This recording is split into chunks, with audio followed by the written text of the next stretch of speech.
Good morning and happy Saturday, friends. It is July 19th here in Tonawanda, New York, and it's a quite crisp, I believe it's 50 degrees out. I know it's cold because I got a sweatshirt on, but we're taking our morning walk and grateful for our 2 feet this morning and grateful for friends to share the journey with. So I got back to listening to Peter Attia's Outlive before recording, and we just finished chapter 14, which basically lays out nutritional studies and, well, their uselessness. So I thought it was extremely interesting. He does dive into how nutritional studies are ran and how it's impossible to measure compliance the way these studies are run, and that the only study that might have a smidge of merit to it is the Mediterranean diet study. So it was a very interesting chapter, learning about how these studies are run and the problem with coming out and saying one diet is superior than another. So he refers to it as nutritional biochemistry, and I'm excited to listen to chapter 15 because he's going to dive into that a little bit more. So I think he was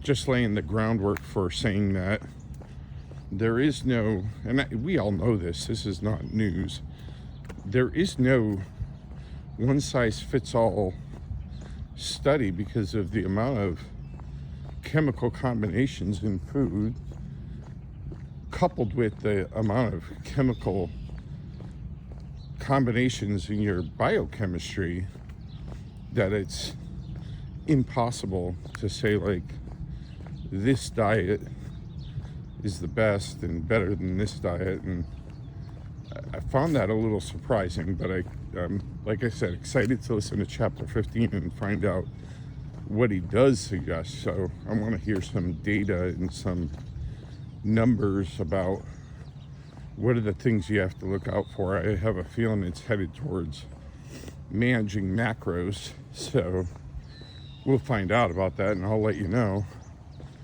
But chapter 14, definitely surprising to hear about how much money's wasted in these trials when you can't track compliance, and basically how,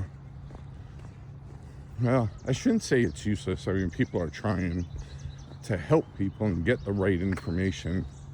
It's just often that these studies are touted to have specific benefits that just, it's not reliable data. So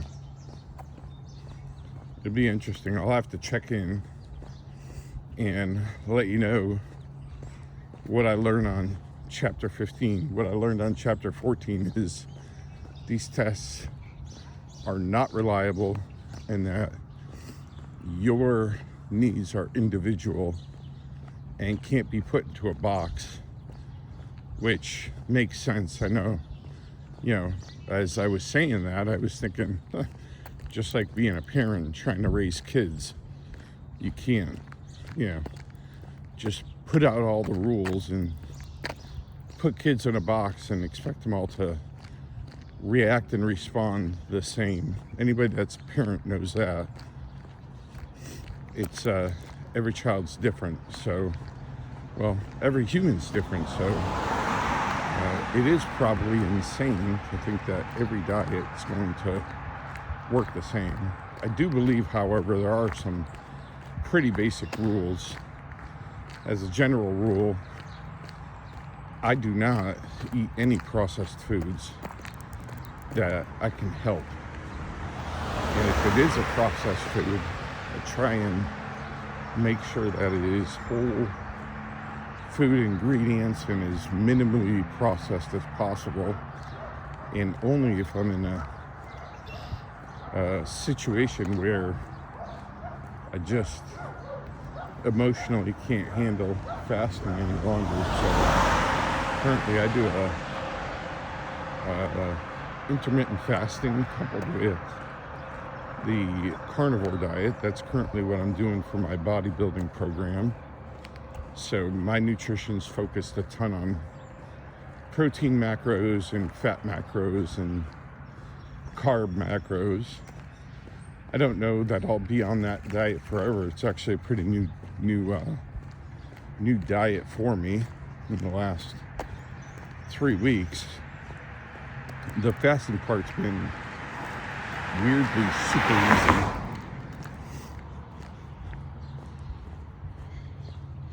But I was considered under-calorie. I don't know if that's true.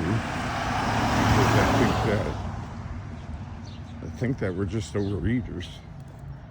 I think we have a eating culture that has been influenced by food manufacturers and restaurants, of course, because people need to make a living. Eating is a very social food. Eating is a very social thing to do. So, when I started listening to how my body was feeling, I was normally probably for a while down to be about 1,200 to 1,600 calories a day. So that's probably a huge part of why jumping into intermittent fasting was so easy. Well, I hope you find opportunities to be amazing today, and I'll talk to you real soon.